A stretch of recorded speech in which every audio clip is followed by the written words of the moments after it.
Good evening, everyone, and welcome to another First Friday event. This evening, we are very fortunate to get a behind-the-scenes tour of the amazing greenhouses that Filoli has to offer.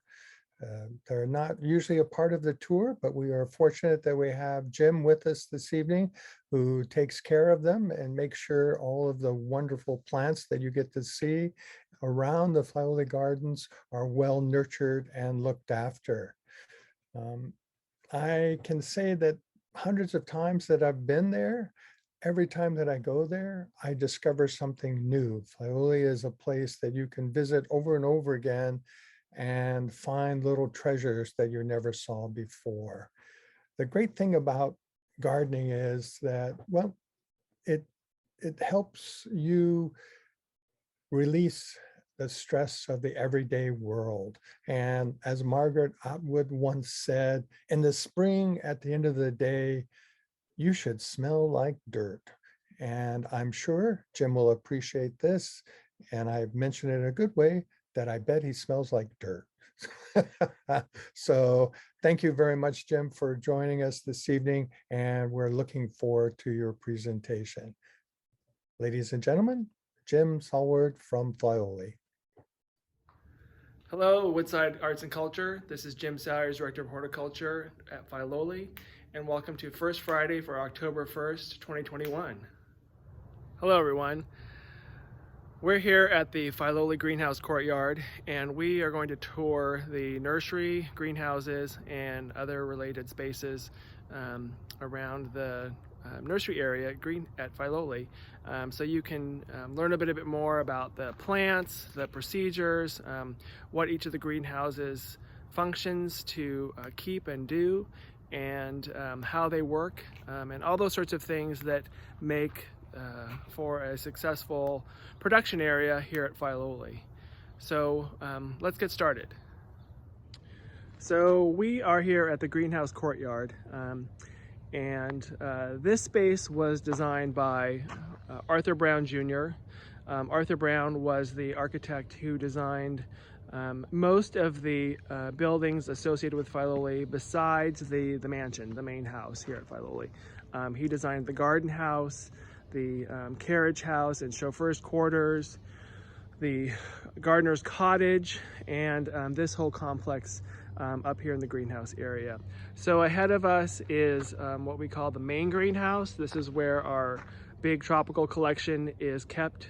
And to the south is what we call the south greenhouse, which is our production greenhouse.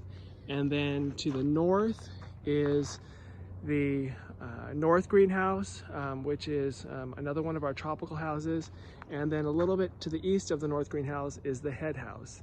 And the head house is the building where the horticulture staff has their headquarters, but a head house is a building that is associated with the greenhouse complex.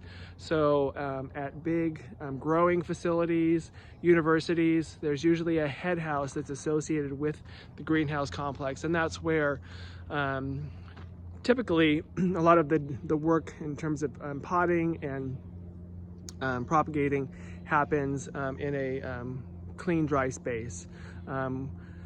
That is how this building, the head house, originally functioned, but now it has become completely the staff headquarters, so with lockers and kitchen area for the staff to use. And it's also used beyond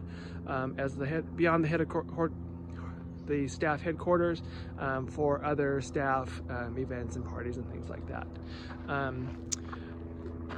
We'll get into some of the other spaces as we move through the complex. One other building I should point out is the little brick building there straight ahead. In the basement of that building is the boiler room, where the boiler that heats the greenhouses is located. And then in the upper story is a restroom and then storage area. Originally there was a bigger storage area where pesticides were kept at one point many years ago before the National Trust era. And then later it was a fertilizer room, but now it's used for storage of staff jackets and then materials needed for spraying, gloves and Tyvek suits and things like that. So as I said, we have 3 greenhouses here, and We're going to tour each one of these, and I'll show you some of the plants and some of the and talk about some of their history, and then we'll move into some of the other outlying areas beyond this courtyard. So we're now going to enter the main greenhouse. Come through the door, and this greenhouse is divided into 3 rooms. This is the main room here, and then to the north is another room, and then to the south is what we call the orchid room. So in this room here, this is the warmest room, and this is where we keep plants that like it a little hotter typically, but we also use this. All these rooms are kind of multifunction. One of the pointing out some of the plants in the collection that we have here, we have begonias along this bench here. We have some palms. We have a Hoya collection, wax flower collection. But beyond that, a lot of this space is used for the propagating of plants that we sell in the retail space. So on the benches here, you'll see many anthurium, clarinervium plants, which we'll talk about in a minute. Peperomia plants on the bench, claridendrums, some different vining topicals, and just a whole mix of things that we're growing. And beyond, in this little alcove room, which we know to be where Mrs. Roth did propagating, there are bromeliads that we're propagating. So a whole mix of things. And then I'll just point out also, this is where we have variegated monstera plants, which are one of the hottest house plants that you'll find these days. And we're propagating these to mostly sell during the holiday event. So as I said, this room is mostly functioning as a space for plants that we're propagating. When we move into the room to the north, we first come across these Anthurium andrianum, the flamingo flower, and these are plants that date back to the Roth period. So if you don't know Filoli, it was built by William and Agnes Bourne. They lived here from when the house opened, was completed in 1917 through 1936, when both Mr. and Mrs. Bourne passed away. In 1937, the Roth family, and Mrs. Roth was from the Matson family of the Matson Shipping Company. They moved into Filoli, and then in 1975, Filoli was given to the National Trust for Historic Preservation, who has been its parent organization since 1975. So of the eras of Filoli, the Bourne, the Roth, and the National Trust, it's actually the National Trust that is now the longest era at Filoli. So since 1975, Filoli has been part of the National Trust. And so getting back to this anthurium, this is one of the plants that the Roth family brought to Filoli. The Roths had a home in Hawaii, and Mrs. Roth brought back plants like this anthurium. We know gingers that Filoli, that Mrs. Roth brought back, and a number of orchids were added to the collection during the Roth era, and begonias as well. So moving through this room, just a whole mix of tropicals. These plants are, if you've been to Filoli, which I'm sure most of you have, we use these plants in the house, in the garden house, in the visitor center, to bring life to the rooms, to use those spaces as they would have been when the families were here.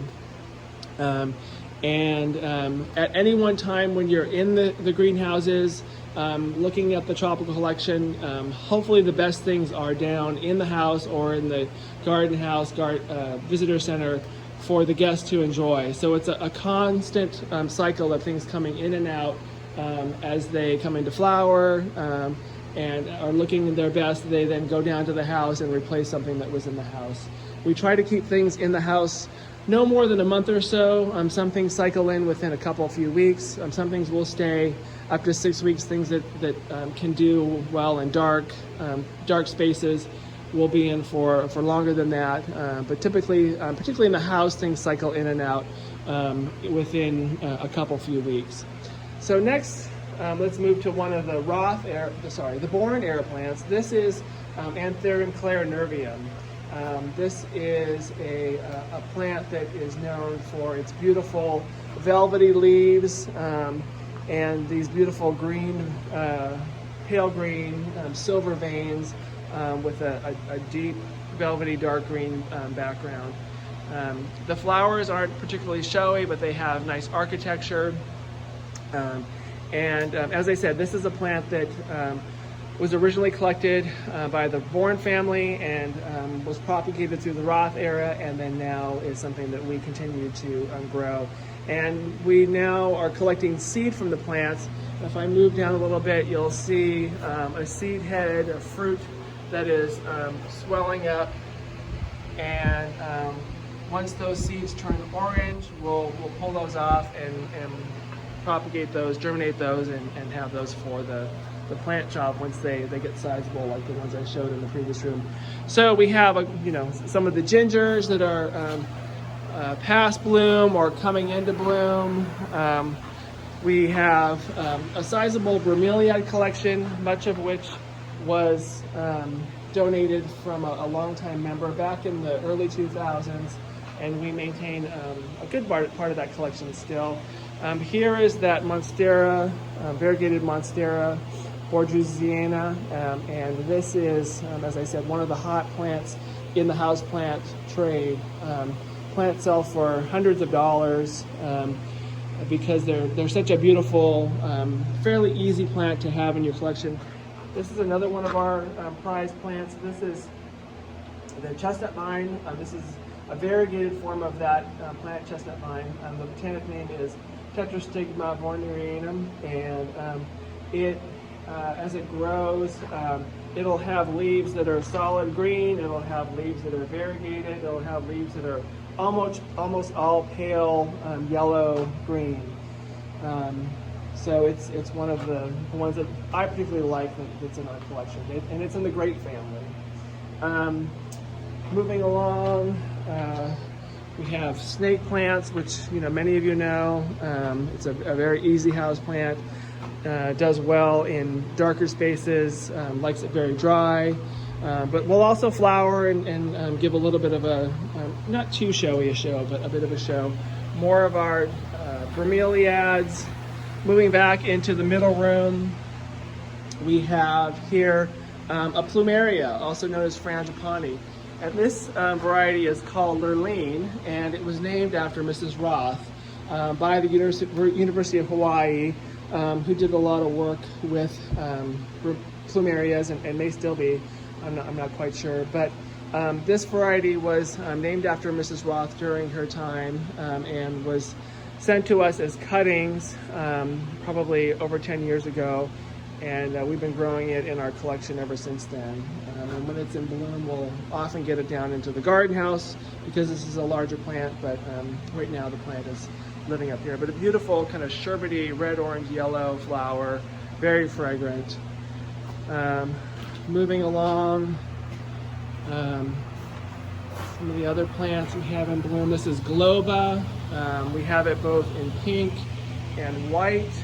And these are a really nice late summer plant that we put out into the house or garden house when they're in bloom. Now let's go into the orchid room.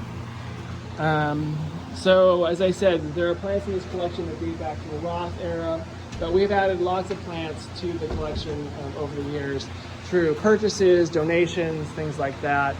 This is a table of mostly Cattleya orchids. We have some Vanda orchids here, and Vanda relatives, very viney, tall plants.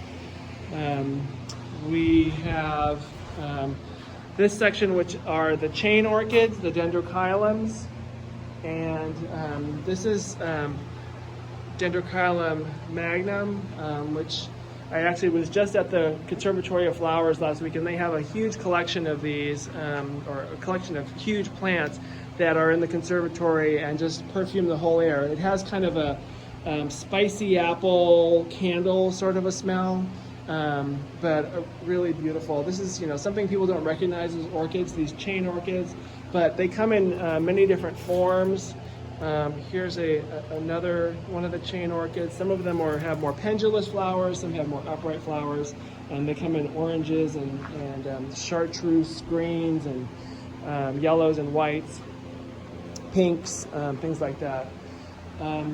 We keep a fair amount of Tillandsia Spanish moss. This is the actual Spanish moss that grows in the south, and we use this as a decorative plant to put around the base of orchids. When we put an orchid like this, it has lots of roots or just the pseudobulbs and the bark. We'll sink this into a decorative cash bow plant and then wind the Spanish moss around that to kind of conceal all the mechanics of the plant and give it a much more refined, beautiful look. We have this post system that's along the inside of the orchid house where we grow various air plants, Tillandsias. We have some carnivorous plants here, and even some orchids growing on the post system. When the greenhouses are open to the public, this is kind of a nice thing for people to walk along and observe the different plants that are in here. Here's another one of the chain orchids. This is Dendrochilum cobianum, which is in bloom.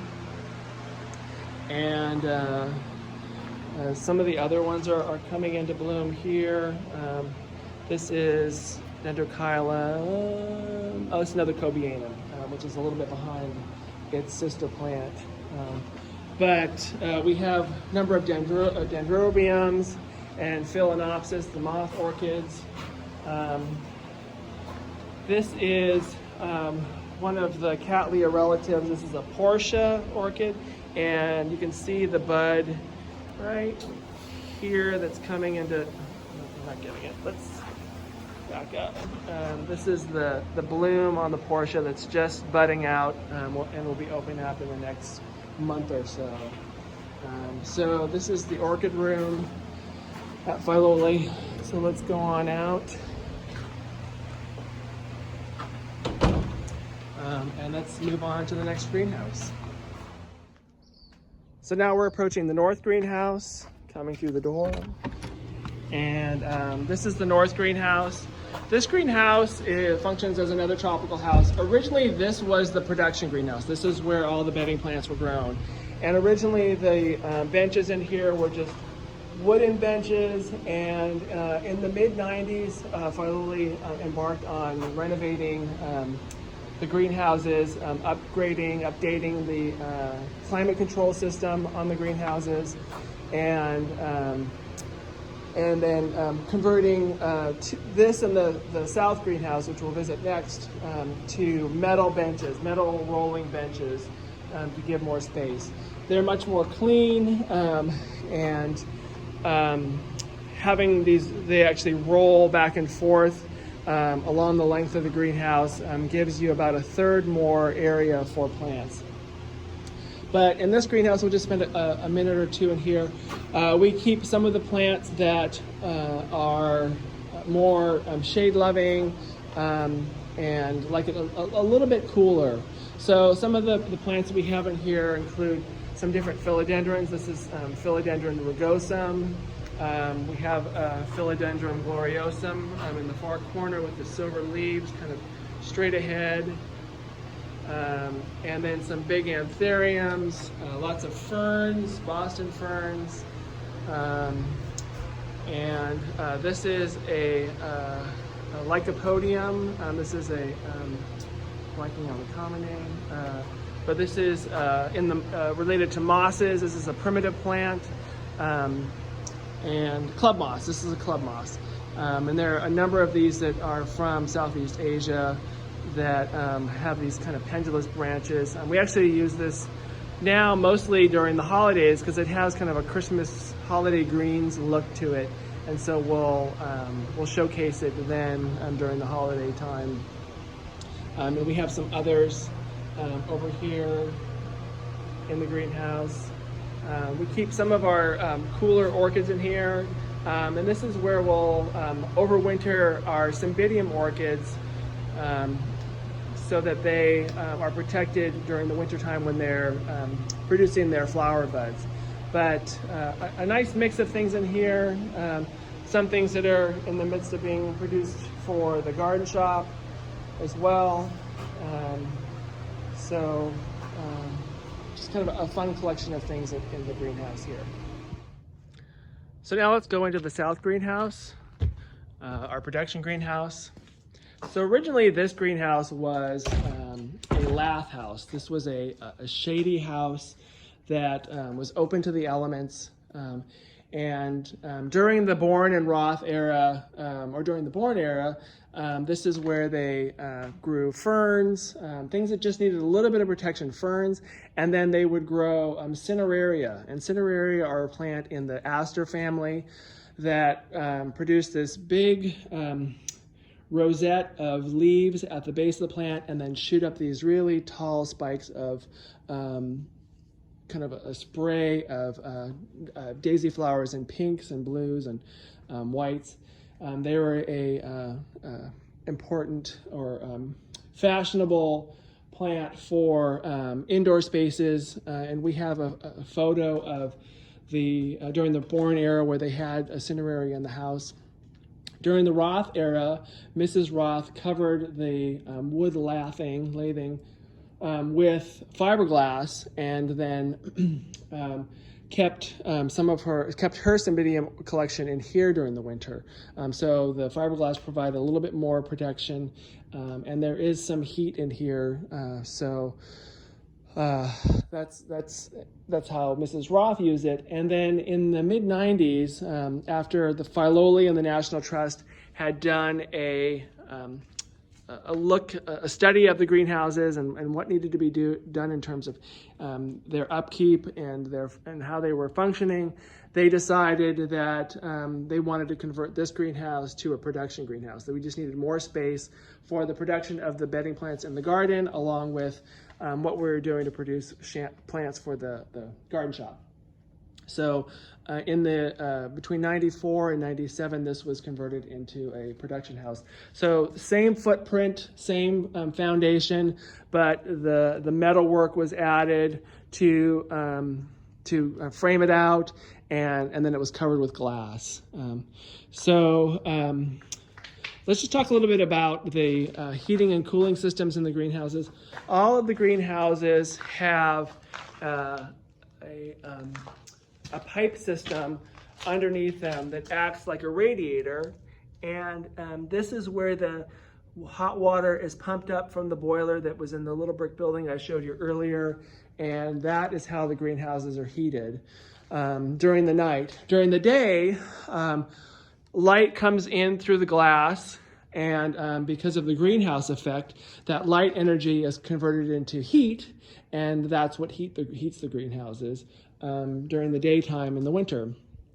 When it gets too warm, then you have to somehow release that heat. And so up on the peak of the greenhouses, there are vents. There is a automated vent. You can see this is the machinery that opens it up, that will crack open as the temperature gets too warm, and it does that in stages. And then when it reaches the point where it's getting too warm, then there is a pad and fan system. So at the far end of this greenhouse, that brown strip, outside of that are louvers that open up, and then those are kind of a cardboard material where water pours through those. And then on the opposite end of the greenhouse are fans. And so those fans come on, they pull the air from the outside of the cardboard material. The air is cooled, and then it moves across the greenhouse, and then the warm air is pumped out through the fans. And so that is kind of the basics of how this greenhouse is heated and cooled. The other component of the cooling is the whitewash. And each spring, sometime between March and May, we'll put 1 to 2 coats of whitewash on the greenhouse. And it's just a white latex paint. And that inhibits all of the sunlight from coming in. and gives a bit of a cooling effect. And you want just enough so that you get some cooling, some prevention of the light coming through, but not too much that it's too dark and your plants don't grow well. They don't become stretchy from lack of sunlight. So that's how the whitewash works on the greenhouse. And then during the winter, that starts to wear off. When we have a normal wet winter, a lot of it will wash off. And then, and which is good because you're allowing more sunlight to come in and the greenhouse to be naturally warmed during the day by the sunlight, and not have to rely on the heating through the pipe system. The radiate heat through the pipe system, and then can capture that heat during the cooler days, and then then the venting and the pad and fan system will cool things off when it gets too hot, until we reach the point where we have to add more whitewash to the glass, which helps keep it just on the cooler side during the rest of the year. But during hot days, during regular days, the fan on the right will go off, and that will provide enough of airflow through to cool it. On really hot days, both the fans will go on, and they have different speeds to the point where both fans on full speed will really help to keep the greenhouse cool. So in the greenhouse now, let's talk about the plants that are in here.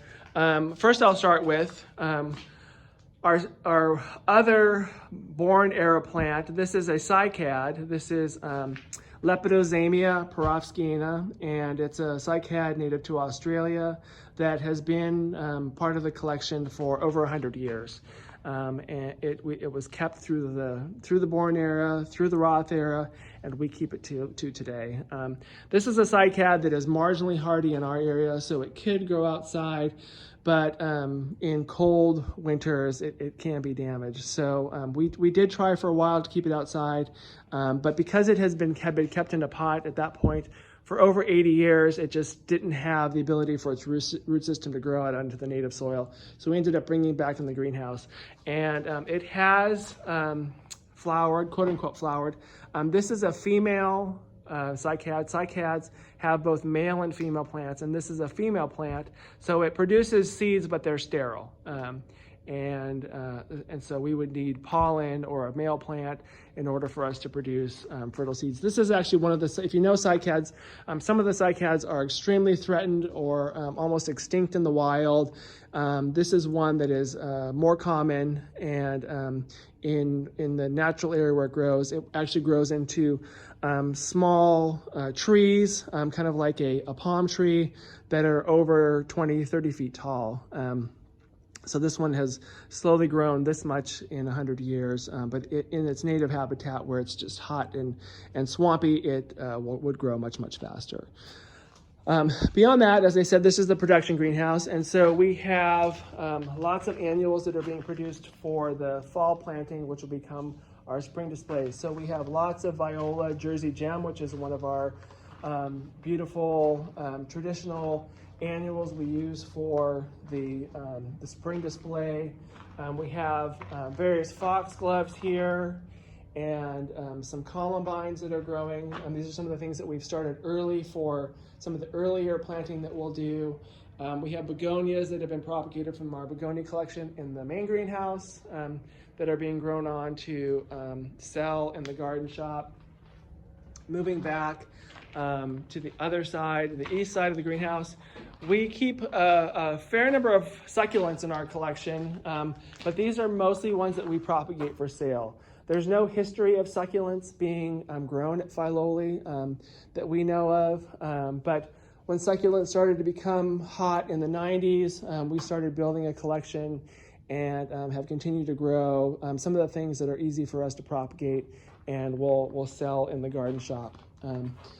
So a number of succulents, burrows tails, sempervivums, some different cacti are growing over here. These moss-covered domes will become succulent domes that will be on display in the house for holidays this year. So we'll be planting those in the coming days or a couple weeks, and those should be beautiful domes of various succulents growing. So this is some of the things that we have going on here. Here's some more, a flat of foxgloves that we're growing, more of the Jersey gem violas that we're growing. So a whole mix of things happening, and soon we'll have a lot more annuals that'll be transplanted and grown on in here until they're strong enough to go outside. Real quick before we go into the nursery, I just wanted to talk about one way that this outside courtyard functions is you see a lot of this weed cloth, this black cloth that's on the ground around the greenhouse, and this is where we will put our bulb containers and other plants that are deer resistant during various times of the year. We'll receive our bulb order sometime in early to mid October. It gets broken down into the various containers or beds that it's going to be planted in, and then from late October through early January they'll be planted in the garden and planted in containers. And out here is where we'll put the daffodils and hyacinths, which are two bulbs that deer will not eat. We'll put foxglove containers, which are poisonous to deer, and then we're now keeping some of our boxwood collection out here and some of the mums that we grow out here. So this will be filled with plants that are deer proof, and then we'll move on to, as they move out and we start growing some of the later spring summer plants that are deer proof, we'll put those out here as well. So moving now through the south house, we're going to head out the door to the south of the south house into the nursery area. It's a little bright out here, so let me move into a shadier area. So out here we have a number of cold frames, and cold frames are the place where plants that come out of the greenhouse go, and you'll see on top of the frames are these spines that create these different bays within the cold frame. And on these, they can be covered with, traditionally it was frames of glass that helped keep the heat in during the night. We now have frame covers that, if you can see down at the far end there, they're now covered with fiberglass, so they're a little bit lighter and a lot more durable. We also have frame covers that have lathing on them, if you can see right out here, and those we can use to cover the frames for shade. And then the third type of frame cover we have is covered with chicken wire, and that's to keep birds out of the frames. So those are the three ways we can cover them. If a plant is just kind of growing along and is beyond the point where it needs to be protected, we just have them here on this weed cloth lined surface, and that's where the plants are. So right now we have kind of the last of the summer display plants.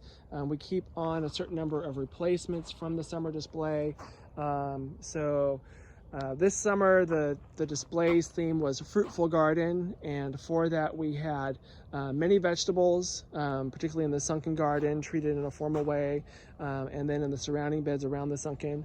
We did a display of edible flowers on the dining room terrace, and then the other parts of the theme fruitful garden were pollinator garden and medicinal plant garden. So through the garden house, bell beds, sundial beds, we had various plants that provide food for all the different pollinators, from bees, butterflies, beetles, flies, hummingbirds, and other birds. Just a beautiful cottage style mix of different plants that attract pollinators. And then the other theme was medicinal plants. And so these plants right here are some of the last of our medicinal plants, and they are growing in a shady bed. So there are things that just various asters and herbs and angelica and motherwort, things that are used traditionally for medicinal purposes. And And then we have a number of wisteria here in the far end of this frame, and these are propagated from our historic wisteria plants, and they are plants that are we grow on to have as replacements for if we lose one of our historic plants. And then yews, the Irish yew is an important historic plant at Filoli, and we have yews that are being grown on. In the distance beyond the cold frames are plants for the garden shop, and some of our later season displays. And here we have some succulents and just a whole mix of things that are being grown for the garden shop. We have boxwood, again, for replacing in the garden if we need it. And so these frames just hold a variety of things that are part of the collection. I should point out, this is our potting shed.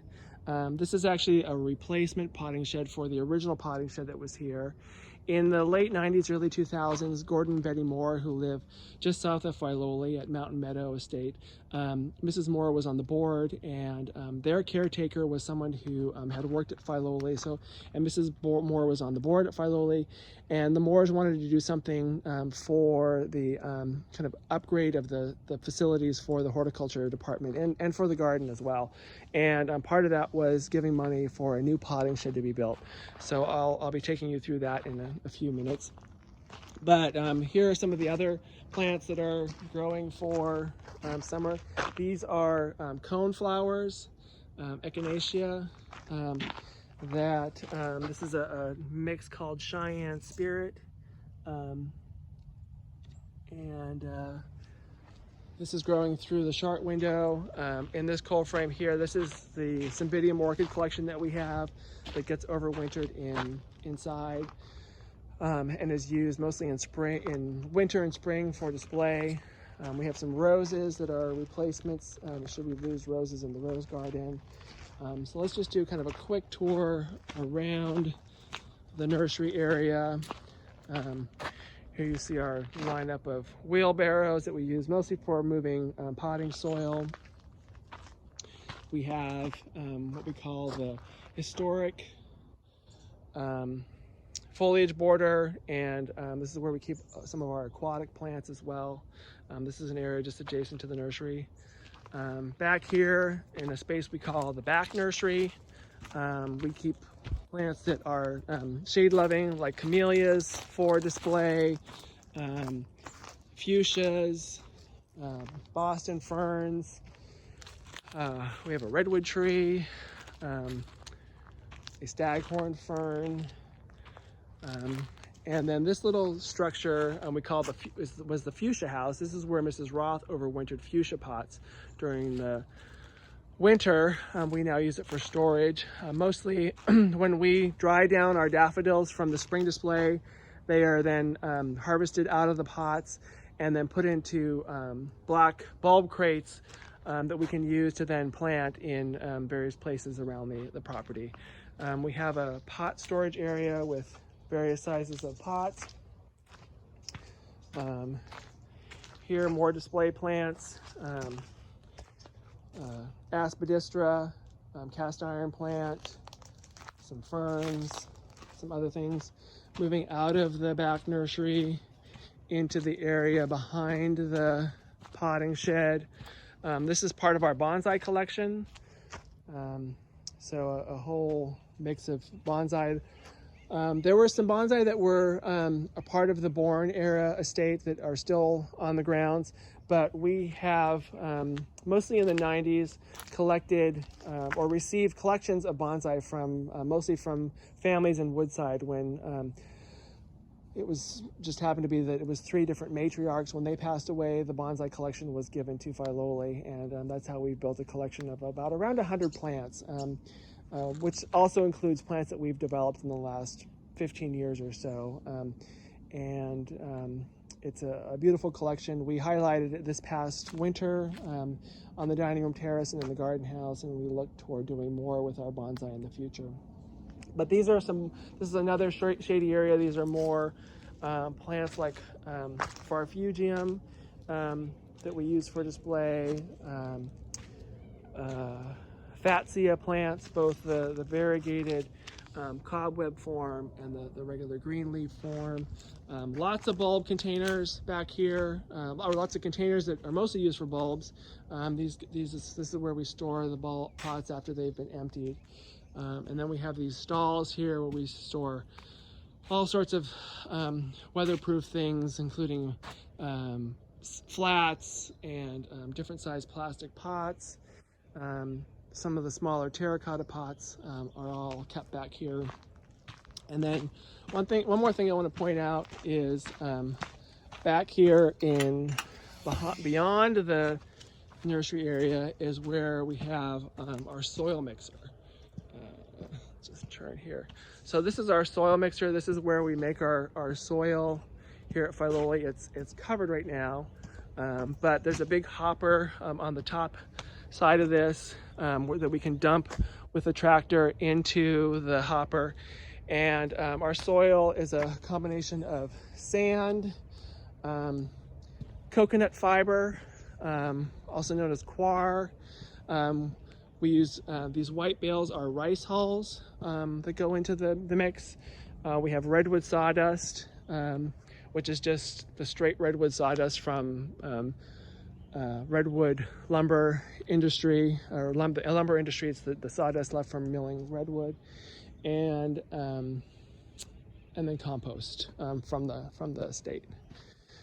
So moving back into the nursery area, let's now go into the potting shed. All right, and so lastly, this is the potting shed.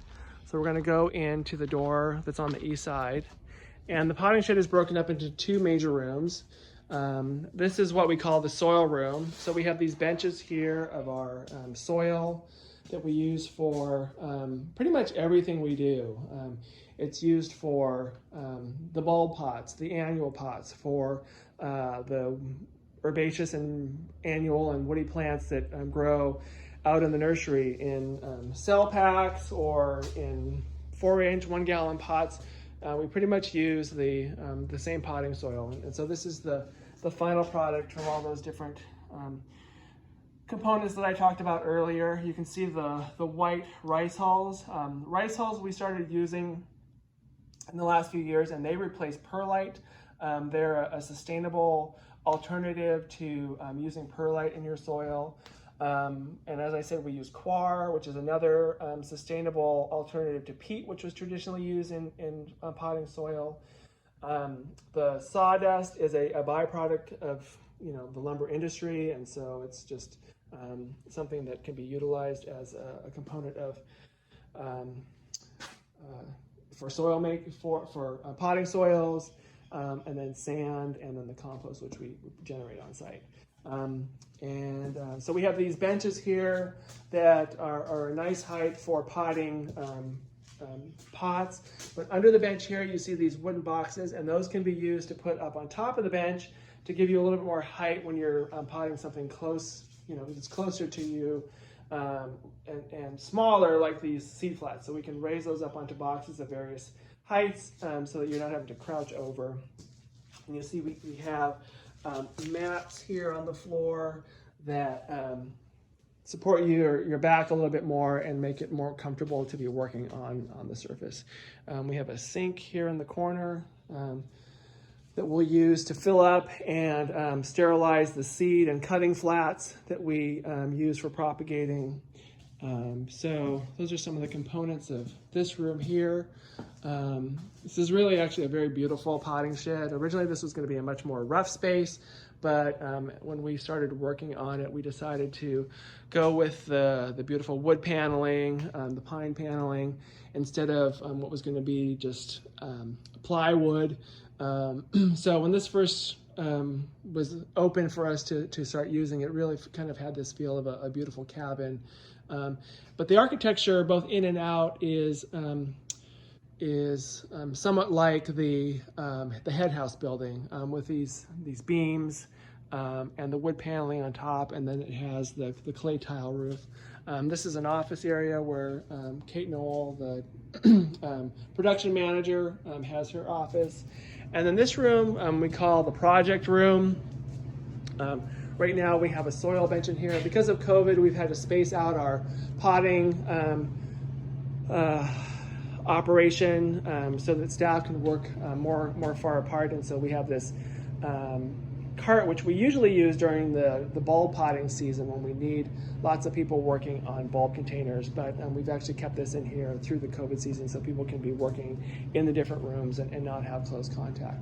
But this room has a number of storage closets, everything from materials for the holiday event to labels to some of the fertilizers that we use up here in the nursery. We have 2 refrigerators here, and they are used for, the one on the right is our seed storage refrigerator. So we have various bins of seeds that are in this refrigerator, all organized alphabetically and for different parts of the garden.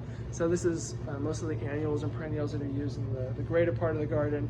We have things for the cutting garden, and then lots of vegetables for our kitchen garden and soon to be our vegetable garden, which will be opening up in 2022. And then this refrigerator is mostly used during the bulb season. We'll put tulips in here as we're moving through the tulip containers to keep the tulips cool until they're potted. But we have a big cargo container to the south of the nursery area where the bulbs are stored and kept chilled until they are moved into up here for potting or for going into the garden. We have a storage area. This is mostly supplies that our bonsai volunteers in the past had used for keeping our bonsai. And then we have these green fertilizer bins, which are actually restaurant bins. Each one of these has 3 sections, you know, where in a restaurant you could have your flour, sugar, and brown sugar. Let's see if I can get a shot of that. Or whatever. We have various fertilizers that we keep in here, mostly for adding to the soil. So there are things like oyster and dolomite lime, potassium sulfate, superphosphate, things like that that we use for the soil making. At other times, this room will have tables for other projects going on in here. So this room, we'll teach classes in here, we'll teach intern workshops in here. So this room was really meant to be used for all sorts of activities related to greenhouses, nurseries, production, and horticulture in general. So a really nice space for all those functions. Well, I want to thank everyone for attending this lecture, tour of the Filoli greenhouses, and I hope that we can meet together sometime in person in the near future. Take care, all. Thank you. Wow, Jim, thank you for an exciting look at places that we don't usually get a chance to see, and the incredible detail and the history of those greenhouses. What a spectacular opportunity for everyone to understand that the flowers that we see around the gardens of Filoli don't happen by accident, that there's a lot of work involved and a lot of planning. So I appreciate you giving us this opportunity to understand more about how that part of Filoli that many of us take for granted when we visit there happens. Now, no occupation is so delightful to me as the culture of the earth, and no culture comparative to that of the garden. Now, that was said by Thomas Jefferson, one of our founding fathers, a man who, like Jim, enjoys the feel of dirt between his fingers. So thank you again, Jim. I hope everyone enjoyed this presentation, and we look forward to seeing you in November when we have a fantastic historian who will be coming to talk to us on the first Friday in November 5th, and Mitch Postle. He's back by popular demand, so we hope you enjoy your time until we see you in November. Take care, all the best. Please stay safe and wear your mask. Good night.